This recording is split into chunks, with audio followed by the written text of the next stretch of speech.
If we take, in regards to the reset, if we take a shoulder, for example, if the person cannot get their shoulder up, it's kind of stuck there, meaning that there's something that if I'm pushing against it, it's not moving either. It's definitely restricted. So what I'll have to do is try to decide where those anchor points are that are holding that shoulder back. And there's a process I have to go through, which there's some orthopedic evaluation, but it's also a functional way of looking at them.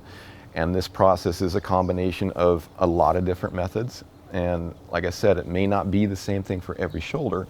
So I have to be present with what I can somehow use as a detector to bring out this problem. So once I've detected the problem, I have my awareness of it, or the analysis. Once I've got that, then I start to feel. For example, if you take a shoulder, an overhead athlete, and you take a shoulder that doesn't get up there very well, it might not necessarily be painful, it just doesn't get up there. What I'll need to do is go through some sort of analysis to determine what that holdback is, to detect whether it's, for instance, the mid-back or the shoulder. And I also need to determine the tissue integrity, meaning that is it a healthy shoulder? So there is some sort of orthopedic evaluation just to clear the idea that, okay, is the labrum okay? Is the bicep or the supraspinatus tendon okay? And once I've determined those things are okay, if they're not, I will work with that, but it's a different process. If we're dealing just with a mobility problem, what we'll end up doing is actually resetting them, picking anchor points, whether it's the mid-back or the shoulder, or both, or even some more distant, a hip could be part of it too. I'll actually work those points manually, and there's a lot of different manual methods I'll use. Some of it's me pressing, some of it's me moving them, some of it's me moving a prop to help them move. It goes on and on. It's a lot of freestyle that happens, but eventually their shoulders hopefully here. So once it's there, the lights are on. So they're realizing that I'll go to the other side and it's like, okay, there's that one, and now this one's way back there. It's actually even better than the other one. Hopefully that happens. So most of the time it does. Once that's there, it's like, okay, you got to keep it up there, right? And plus you haven't used it up there, so it doesn't know how to be there. So you have to kind of teach it, and plus you need to reinforce it. You got to kind of strengthen it. So what do? So for instance, in that example, I might have them actually just be on the floor, or even on a foam roller, let's say, if they're laying on it lengthwise, and I'll have them start to move their arm up and down and go, okay, try to get this one like this one on the floor. And to do that, what do you got to do? Well, maybe you need to kind of squeeze your shoulder blade back and down a little bit to make it there. Maybe that'll do it. Or maybe bring it out to the side and then just lay it there for a moment and squeeze your shoulder blade, feel it up against there. So you're moving it out of the way. Okay, keep doing that all the way up. Come back down and do it. That's one method. They could also, and again, there's so many ways, I'm just kind of like throwing something out at you here. You could actually just do a wall wash. Have them take a towel, drag the arm up and down that wall, and just get them to understand that's where that shoulder needs to be. Once you've done that, and again, there's a multitude of things to do in strengthening around that shoulder now, but if we just take getting it overhead, right? It hasn't been overhead. So it needs to find some sort of strength and stability up there. And I'm jumping a little forward here in that process, but you'll get it when I say, okay, kneel down on both knees. I'm going to give you this band from overhead, and I want you to hold it right here. And I want you to squeeze those shoulders back and down and hold them there while your arms get overhead. So your arms are going overhead, and you're trying to maintain the scapular control, where that shoulder girdle is as that arm gets overhead. In doing so, you're kind of helping it get over there, up overhead, but you're also kind of sending signals and you're strengthening. Neurologically, you're helping it. Now you're throwing some strength in. So we can start with that, and then from that basis, we can work with something a little more challenging. So the band isn't helping them get overhead, but we're actually doing something more along the line of an overhead activity, but that's a little further down the line. So that's another way of reinforcing.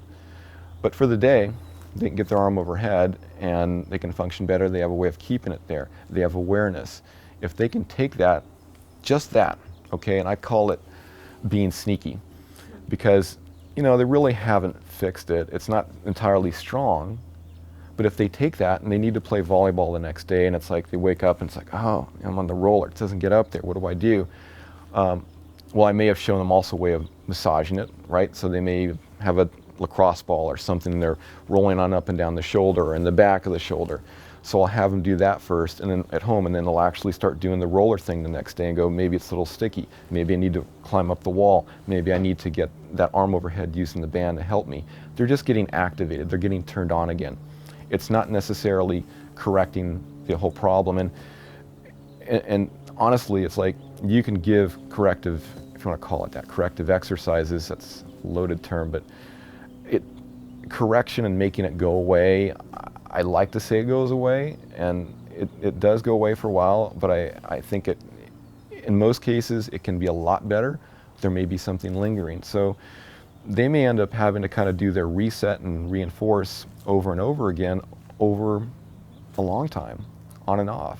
So now they have this awareness of what's kind of going on, and that awareness, that educational process is the key.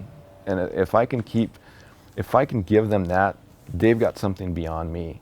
And if I can reinforce that with them over and over, that's the best thing to do. So as far as awareness goes, if you take that example of arms overhead, it's really simple. If you lay on the floor or lay on a foam roller lengthwise and you put one arm overhead and the other, and you can go, well, maybe one doesn't work like the other. You need to do something about that. Okay, maybe it's what we talked about. If you take another example, for instance, doing a single leg squat. So if you stand on one leg, and if you got your phone, you can put it in front of you and video yourself doing that. Stand on one leg, put your other leg behind you, and do a single leg squat a few times on one side, and then do the other side. And make sure you got your hips exposed, make sure you have shorts on so you can see your knees. Do it barefoot. Once you've done that, you can maybe go, well, maybe the right does something the left doesn't do. All right, maybe my knee goes in on one side, maybe my hip drops on one side, maybe I don't go as low on one side that I've been landing on all the time when I've been playing volleyball and jumping up and landing on that left side.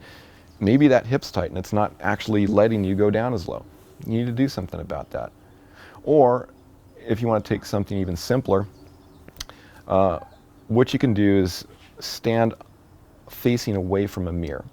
Put your feet together, arms down at your sides, and just turn your head, shoulders, and hips to one side. Kind of make note of what you can see in that mirror of yourself, and then do it to the other side. And so now you're kind of feeling, again, this is another paradigm of thought, you're kind of feeling what you can do one side versus the other. Can you turn? So turning is important. You need to turn from your head, shoulders, hips, the rest of your body. All of that needs to actually move in that transverse plane. But if you can't go one way, you know that, like, if you can't turn well to the left, well, maybe you can't move well to the left. Maybe that's going to be a problem that day. So you need to figure out a way in order to maybe reset, work on the hip, and it's kind of going down another path, but actually doing a foam roller, release your IT band, to release your butt, to release your groin, get the hip a little looser, and then actually start swinging one leg around the other to try to get that hip to turn a little bit more. Maybe that's it. But I mean, that's kind of a generalization, but you know that you don't turn well that way. You need to do something about it. So gaining this awareness is key, and actually surrounding yourself with people who have that idea, that paradigm of thought is important. I like to consider myself one of those. I try to be aware of myself, so I think I'm tuned in at that point, but it could be your physical therapist, it could be your trainer, it can be better at volleyball. And if you want to be around people who are in this paradigm of thought that can kind of help you decide, maybe there is a problem there. Maybe you need to see somebody. Maybe you need to do this kind of training with us so it'll help restore your ability to move to the left. And that's the thing about the restore, or the reinforcement part of this, is that I found myself actually not just looking at like healthcare providers' abilities to provide ways of doing things, but trainers. What are trainers doing? It's like, it's pretty amazing. Troll is amazing. He has got the genius, and it's like, when I say that, it's like there is genius in everybody's work. And that's what I try to draw from was, what is it? And he can look at somebody and it's like, he's got a way, oh, you don't move that way? Okay, well, try this, this, and this, and we'll get you doing this kind of exercise. Like, I've never seen that kind of stuff, but he's got a way of doing it. And then what I'll do is take something away from what he just showed him, and I've got now another path. And I can't tell you how many times that happens. I love watching him work with athletes because it just kind of starts to tune me in, and he'll always have me, he'll ask me to chime in, hey, what do you think of this? And I'm like, well, I make an observation about it, and then I'm going, wow, I really don't know about that. And I'm like watching him do it, and it's like, of course. Now that makes total sense. This one instructor who I've taken courses from for many years, his idea was, okay, to throw a ball, stand next to in front of a fence, touch the fence with your arm, throw the ball, get it back there. Now start moving your body more. Yeah, feel it happen. So, neurologically, it's like, that's a neurological thing. That's kind of gamifying it. You're realizing that there is neurological something that's not working right. There is a knowledge base that this body doesn't have right now to do something. And I had it when I was a kid. It's like, at times I was really on. I was playing youth baseball. It's like, I was a third baseman. I had a first baseman who didn't know how to throw, and he overthrew all the time. And so I'm running back to get the ball at the fence, and yet there's a person rounding third going the home. I pick up the ball, I'm like not looking. And for some reason, I was able to make this throw that was a beeline right to the catcher's mitt. And he made it in there. It's like, and the person got out. We got him out at the end of the inning. But yet on other days, it's like, I felt dysfunctional. I didn't understand that my body felt different that day. I'm thinking, oh, I've lost it. I don't know what to do anymore. Really what it is that, maybe I just need to understand that my body was growing, and I needed to allow it to grow, and I needed to kind of on a day-to-day basis check in with my body. Can I turn my body? This is stuff that nobody thought about then in the 70s. Can I turn my body? Can I move my arm? Can the ankle sprain that I've been having, is it still bothering me? Do I still, I have some inkling that it's going to hurt if I step into it? Is that bother me? Is getting hit in the face by a baseball, which happened, and blew up my one side of my nose here, is there some fear, that, as I'm fielding a ball or whatever, that it's going to bounce up and hit me or whatever?